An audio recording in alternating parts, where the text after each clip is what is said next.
کہ جلنے کے عذاب کا مزہ چکھتے رہو۔ جو لوگ ایمان لائے اور عمل نیک کرتے رہے، اللہ ان کو بہشتوں میں داخل کرے گا جن کے تلے نہریں بہ رہی ہیں، وہاں ان کو سونے کے کنگن پہنائے جائیں گے اور موتی، اور وہاں ان کا لباس ریشمی ہوگا، اور ان کو اچھی بات کی طرف رہنمائی کی گئی اور خوبیوں والے مالک کی راہ بتائی گئی۔ جو لوگ کافر ہیں اور لوگوں کو اللہ کے رستے سے اور مسجد حرام سے، جسے ہم نے لوگوں کے لیے یکساں عبادت گاہ بنایا ہے، روکتے ہیں، خواہ وہ وہاں کے رہنے والے ہوں یا باہر سے آنے والے، اور جو اس میں شرارت سے کجروی و کفر کرنا چاہے تو اس کو ہم درد دینے والے عذاب کا مزہ چکھائیں گے۔ اور ایک وقت تھا جب ہم نے ابراہیم کو خانہ کعبہ کا مقام بتا دیا اور ارشاد فرمایا کہ میرے ساتھ کسی چیز کو شریک نہ کیجو، اور طواف کرنے والوں اور قیام کرنے والوں اور رکوع کرنے والوں اور سجدہ کرنے والوں کے لیے میرے گھر کو صاف رکھا کرنا، اور لوگوں میں حج کے لیے اعلان کر دو کہ تمہاری طرف پیدل اور دبلے دبلے اونٹوں پر جو دور دراز رستوں سے چلے آتے ہوں سوار ہو کر چلے آئیں، تاکہ اپنے فائدے کے کاموں کے لیے حاضر ہوں۔ اور قربانی کی ایام معلوم میں مویشی چوپایوں کے ذبح کے وقت جو اللہ نے ان کو دیے ہیں ان پر اللہ کا نام لیں۔ اب اس میں سے تم خود بھی کھاؤ اور خستہ حال ضرورت مند کو بھی کھلاؤ۔ پھر چاہیے کہ لوگ اپنا میل کچیل دور کریں اور منتیں پوری کریں اور اس قدیم گھر یعنی بیت اللہ کا طواف کریں، یہ ہمارا حکم ہے۔ اور جو شخص ادب کی چیزوں کی جو اللہ نے مقرر کی ہیں تعظیم کرے تو یہ اس کے پروردگار کے نزدیک اس کے حق میں بہتر ہے۔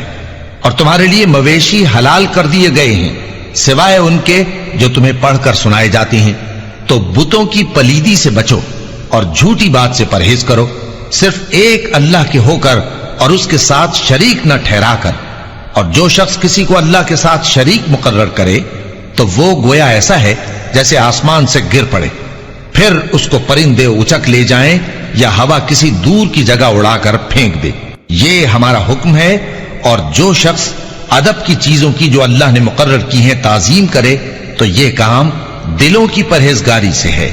ان میں ایک وقت مقرر تک تمہارے لیے فائدے ہیں، پھر ان کو اس قدیم گھر یعنی بیت اللہ تک پہنچنا اور ذبح ہونا ہے۔ اور ہم نے ہر ایک امت کے لیے قربانی کا طریق مقرر کر دیا ہے تاکہ جو مویشی چوپائے اللہ نے ان کو دیے ہیں ان کے ذبح کرنے کے وقت ان پر اللہ کا نام لیں۔ سو تمہارا معبود ایک ہی ہے تو اسی کے فرما بردار ہو جاؤ اور عاجزی کرنے والوں کو خوشخبری سنا دو۔ یہ وہ لوگ ہیں کہ جب اللہ کا نام لیا جاتا ہے تو ان کے دل ڈر جاتے ہیں، اور جب ان پر مصیبت پڑتی ہے تو صبر کرتے ہیں اور نماز آداب سے پڑھتے ہیں، اور جو مال ہم نے ان کو عطا فرمایا ہے اس میں سے نیک کاموں میں خرچ کرتے ہیں۔ اور قربانی کے اونٹوں کو بھی ہم نے تمہارے لیے اللہ کے شعائر مقرر کیا ہے، ان میں تمہارے لیے فائدے ہیں، تو قربانی کرنے کے وقت قطار باندھ کر ان پر اللہ کا نام لو، پھر جب پہلو کے بل گر پڑے تو ان میں سے کھاؤ، اور قناعت سے بیٹھ رہنے والوں اور سوال کرنے والوں کو بھی کھلاؤ۔ اس طرح ہم نے ان کو تمہارے زیر فرمان کر دیا ہے تاکہ تم شکر کرو۔ اللہ تک نہ ان کا گوشت پہنچتا ہے اور نہ خون، بلکہ اس تک تمہاری پرہیزگاری پہنچتی ہے۔ اسی طرح اللہ نے ان کو تمہارے زیر فرمان کر دیا ہے تاکہ اس بات کے بدلے کہ اس نے تم کو ہدایت بخشی ہے اسے بزرگی سے یاد کرو۔ اور اے پیغمبر، نیکوکاروں کو خوشخبری سنا دو، اللہ تو مومنوں سے ان کے دشمنوں کو ہٹاتا رہتا ہے۔ بے شک اللہ کسی خیانت کرنے والے ناشکرے کو دوست نہیں رکھتا۔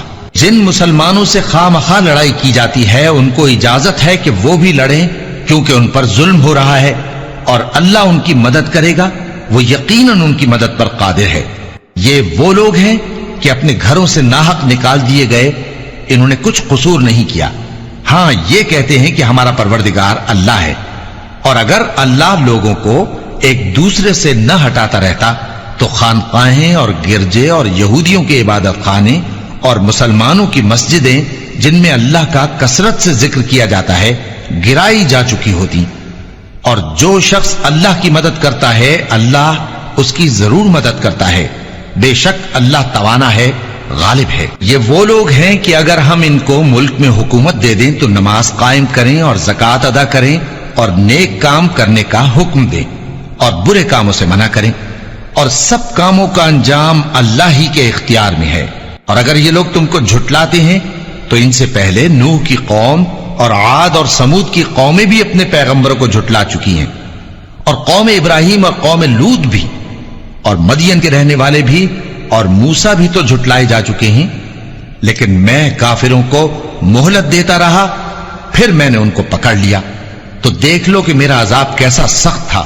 چنانچہ بہت سی بستیاں ہیں کہ ہم نے ان کو تباہ کر ڈالا کہ وہ نافرمان تھیں، سو وہ اپنی چھتوں کے بل گری پڑی ہیں، اور بہت سے کنویں بیکار اور بہت سے مضبوط محل ویران پڑے ہیں۔ سو کیا ان لوگوں نے ملک میں سیر نہیں کی تاکہ ان کے دل ایسے ہوتے کہ ان سے سمجھ سکتے اور کان ایسے ہوتے کہ ان سے سن سکتے؟ بات یہ ہے کہ آنکھیں اندھی نہیں ہوتی، بلکہ دل جو سینوں میں ہیں وہ اندھے ہو جاتے ہیں۔ اور یہ لوگ تم سے عذاب کے لیے جلدی کر رہے ہیں، اور اللہ اپنے وعدے کے خلاف ہرگز نہیں کرے گا۔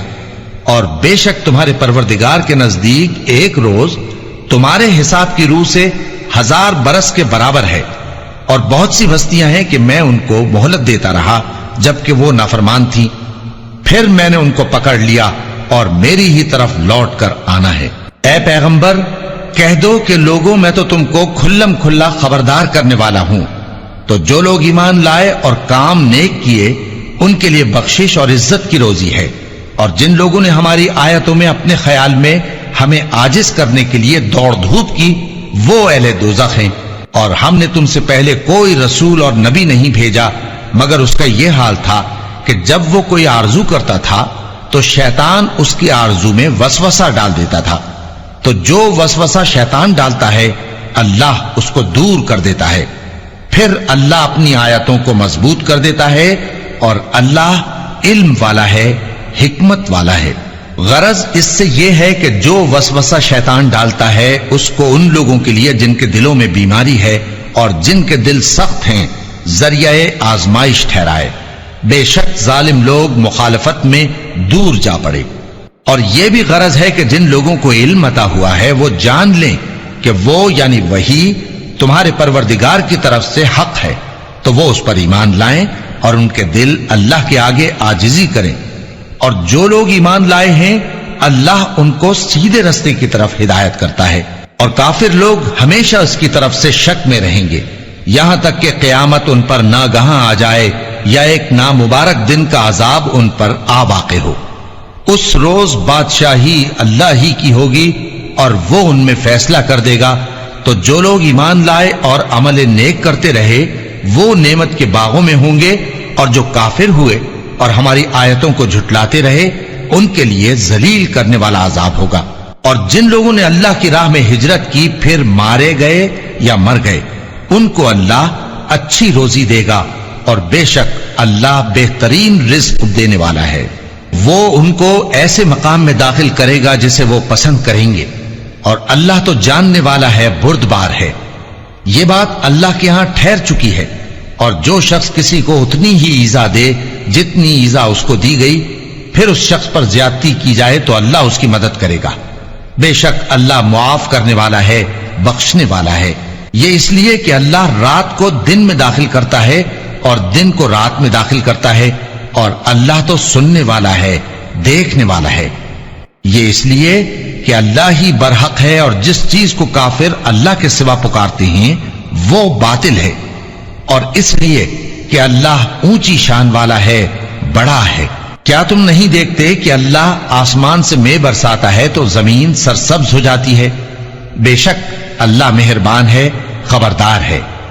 جو کچھ آسمانوں میں ہے اور جو کچھ زمین میں ہے اسی کا ہے، اور بے شک اللہ بے نیاز ہے، قابل ستائش ہے۔ کیا تم نہیں دیکھتے کہ جتنی چیزیں زمین میں ہیں سب اللہ نے تمہارے زیر فرمان کر رکھی ہیں، اور کشتیاں بھی جو اسی کے حکم سے سمندر میں چلتی ہیں، اور وہ آسمان کو تھامے رہتا ہے کہ زمین پر نہ گر پڑے مگر اس کے حکم سے۔ بے شک اللہ لوگوں پر نہایت شفقت کرنے والا مہربان ہے۔ اور وہی تو ہے جس نے تم کو حیات بخشی، پھر تم کو مارتا ہے، پھر تمہیں زندہ بھی کرے گا، اور انسان تو بڑا ناشکرا ہے۔ ہم نے ہر ایک امت کے لیے بندگی کی ایک راہ مقرر کر دی ہے، کہ اسی طرح وہ بندگی کرتے ہیں، تو یہ لوگ تم سے اس معاملے میں جھگڑا نہ کریں، اور تم لوگوں کو اپنے پروردگار کی طرف بلاتے رہو، بے شک تم سیدھے رستے پر ہو۔ اور اگر یہ تم سے جھگڑا کریں تو کہہ دو کہ جو عمل تم کرتے ہو اللہ ان سے خوب واقف ہے۔ جن باتوں میں تم اختلاف کرتے ہو اللہ تم میں قیامت کے روز ان کا فیصلہ کر دے گا۔ کیا تم نہیں جانتے کہ جو کچھ آسمان اور زمین میں ہے اللہ اس کو جانتا ہے؟ یہ سب کچھ کتاب میں لکھا ہوا ہے، بے شک یہ سب اللہ کو آسان ہے۔ اور یہ لوگ اللہ کے سوا ایسی چیزوں کی عبادت کرتے ہیں جن کی اس نے کوئی سند نازل نہیں فرمائی، اور نہ ان کے پاس اس کی کوئی دلیل ہے، اور ظالموں کا کوئی بھی مددگار نہیں ہوگا۔ اور جب ان کو ہماری صاف صاف آیتیں پڑھ کر سنائی جاتی ہیں تو ان کی شکل بگڑ جاتی ہے، اور تم ان کے چہروں میں صاف طور پر ناگواری دیکھتے ہو۔ ایسا لگتا ہے کہ جو لوگ ان کو ہماری آیتیں پڑھ کر سناتے ہیں ان پر حملہ کر دیں گے۔ کہہ دو کہ میں تم کو اس سے بھی بری چیز بتاؤں، وہ دوزخ کی آگ ہے جس کا اللہ نے کافروں سے وعدہ کیا ہے، اور وہ برا ٹھکانہ ہے۔ لوگوں، ایک مثال بیان کی جاتی ہے، اسے غور سے سنو کہ جن لوگوں کو تم اللہ کے سوا پکارتے ہو وہ ایک مکھی بھی نہیں بنا سکتے اگرچہ اس کے لیے سب اکٹھے ہو جائیں، اور اگر مکھی ان سے کوئی چیز چھین لے جائے تو اسے اس سے چھڑا نہیں سکتے۔ طالب اور مطلوب یعنی عابد اور معبود دونوں گئے گزرے ہیں۔ ان لوگوں نے اللہ کی قدر جیسی کرنی چاہیے تھی نہیں کی۔ کچھ شک نہیں کہ اللہ زبردست ہے، غالب ہے۔ اللہ فرشتوں میں سے پیغام پہنچانے والے منتخب کر لیتا ہے اور انسانوں میں سے بھی۔ بے شک اللہ سننے والا ہے، دیکھنے والا ہے۔ جو ان کے آگے ہے اور جو ان کے پیچھے ہے وہ اس سے واقف ہے، اور سب کاموں کا رجوع اللہ ہی کی طرف ہے۔ مومنوں، رکوع کرتے اور سجدہ کرتے اور اپنے پروردگار کی عبادت کرتے رہو اور نیک کام کرو تاکہ فلاح پاؤ، اور اللہ کی راہ میں جہاد کرو جیسا جہاد کرنے کا حق ہے۔ اس نے تم کو منتخب کیا ہے اور تم پر دین کی کسی بات میں تنگی نہیں کی، اور تمہارے لیے تمہارے باپ ابراہیم کا دین پسند کیا۔ اسی اللہ نے پہلے یعنی پہلی کتابوں میں تمہارا نام مسلم رکھا تھا، اور اس کتاب میں بھی وہی نام رکھا ہے۔ تو جہاد کرو تاکہ پیغمبر تمہارے بارے میں گواہ ہوں اور تم لوگوں کے مقابلے میں گواہ رہو۔ سو مسلمانوں، نماز قائم کرو اور زکات دو اور اللہ کے دین کی رسی کو پکڑے رہو، وہی تمہارا دوست ہے۔ سو وہ کیا خوب دوست ہے اور کیا خوب مددگار ہے۔